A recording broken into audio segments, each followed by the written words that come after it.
Hi everybody, I am recording this additional extra video to guide you through a debugging that you will probably need to do when trying to knit your document this week. This is a debugging guidance for week 5 guided activity.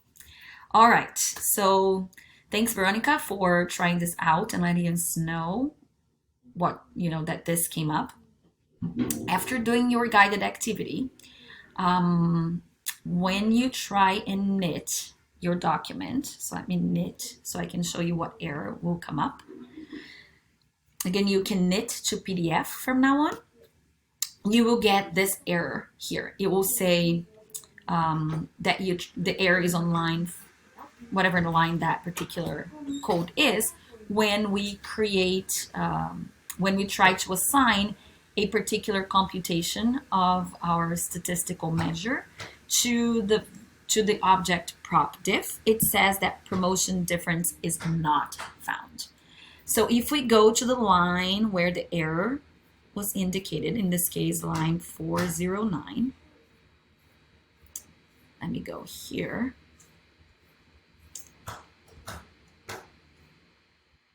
Line 409. When you're here, remember, we're doing the simulation iteratively multiple times. We get our hat set up, and then we randomly pick 24 cards and put on the female pile, and the other card we put on the male file. Then we compute the difference, and we compute the difference and we store it in this vector promotion diff.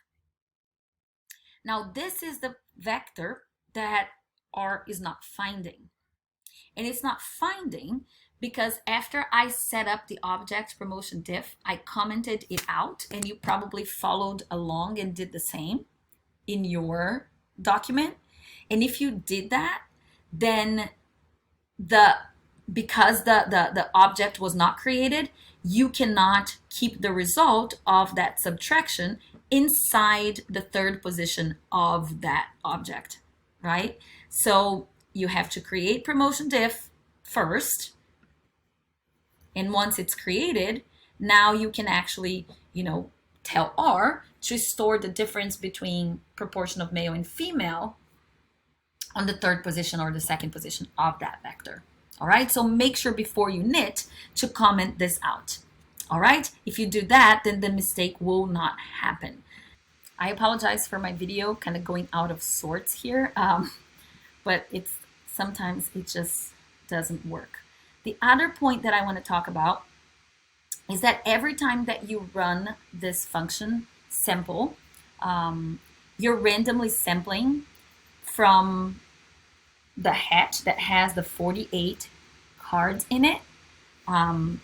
And because you're randomly sampling, the hat will look different every single time. All right, so when you compute the means and the standard deviations and any other thing after that, the range, everything, it will be different for every one of you. So don't expect the exact same values that I am getting when you're running the simulation yourself. All right, so that's it for today. I will talk to you hopefully next Wednesday on the next live meeting. All right, bye-bye.